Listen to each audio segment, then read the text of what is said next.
dear students. Today I am going to explain the Thomson model of an atom. We have discussed the property of proton, electrons and neutrons. And now it is confirmed that in an atom positive and negative charges are present. Positive and negative particles are present. Now the next question is there, that what is the location, how where these particles are present in an atom. So the J.J. Thomson has given the model of an atom. This model of an atom is also called the plum pudding model or the watermelon model. In 1904, he has given the model in 1904. He proposed that an atom was a sphere of positively charged.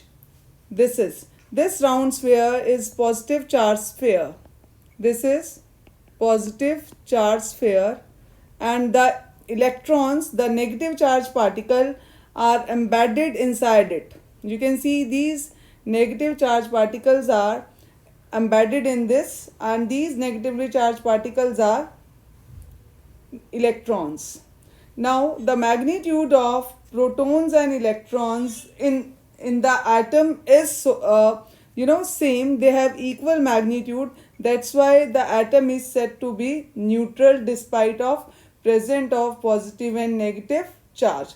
This was the watermelon model given by the Thomson. So what was the proposal given by the Thomson? That the atom consists of positively charged particle as well as negatively charged particle, and the magnitude of positive and negative charge particle are same. That's why atom is said to be neutral in nature.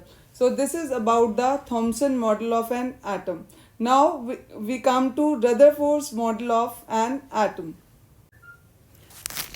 Now we will discuss the Rutherford model of an atom, and before going to the Rutherford's model of atom, we come to the experiment, that is the Rutherford's scattering experiment. In 1911, Rutherford performed experiment in which he bombarded a thin foil of gold with a beam of fast moving alpha particles. You can see he has taken the thin foil of gold and he scattered this in the scattering experiment. He has bombarded this thin foil of gold with the fast moving alpha particles. The alpha particles are doubly charged helium ions, each having 2 units of positive charge and 4 units of mass.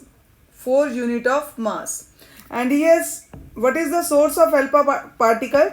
He has taken a lead block and then put a radioactive element radium in this block, and from this radium the alpha particles are emitting continuously. Then he has taken this thin gold foil and he bombarded the thin gold foil with the alpha particle, and here you can see this is the screen. This is the zinc sulfide screen, or you can also say this is the fluorescent screen. To observe the effect of bombardment he has kept a zinc sulfide screen or the circular fluorescent screen. Then he has made 3 observations. When he has done, he had made 3 observations. The first observation was that most of the alpha particles, about 99.9%, pass through this foil. Most of the alpha particle, about 99.9%, pass through this foil without undergo any deflection.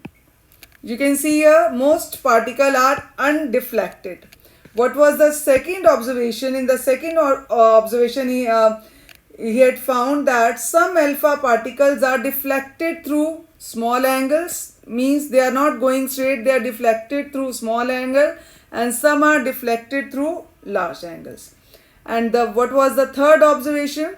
The third observation was that very few means 1 in 12,000. 1 in 12,000. Very few means 1 in 12,000 were deflected back through the angle greater than 90 degree. Some are deflected back. Very few means 1 in 12,000.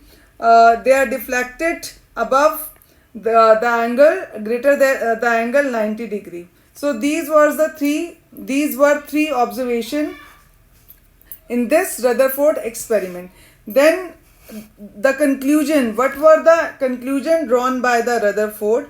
From the first observation he concluded, since most of the alpha particle pass through the foil without any deflection, it means there is empty space within the atom, that in the atom there is a empty space. Second observation, that some of the alpha particle deflected through small angle and some are deflected through large angle. It means that there is deflection. There is deflection by small angle and large angle, and the deflection can be occur when there is some positively charged body present in the atom. When there is, because alpha particle are positively charged, when the deflection is going on, it means there is some positively charged body present in the atom. So the alpha particle which are deflected through small angle were those which passed close to the positive body, and the alpha particle which deflected through large angles were those who passed very close to the positive body. Third observation was that very few were deflected back. Means some alpha particles are deflected back, very few is deflected back. As we know that alpha particles are very heavy particles. It means when they are deflecting back, when they are going back, it means when they are striking, there is some very heavy body present in the atom. They are deflecting back, it means they are striking to a very heavy body in the atom. So the number of alpha particle deflected back is very small. I have already told you it is 1 in 12,000. It means, what it shows, that heavy body present in atom must be occupying very less space. Very less space. It means the small heavy positively charged body which is present in the atom is called the nucleus. Inside the atom a heavy positively charged body is present which is called the nucleus. So beta ji, this was the scattering experiment done by the Rutherford, and on the basis of this experiment he has given the Rutherford's nuclear model of the atom. Thank you beta ji. Read the chapter and you have to draw the diagram and you have to write observation and conclusion. Thank you. Have a good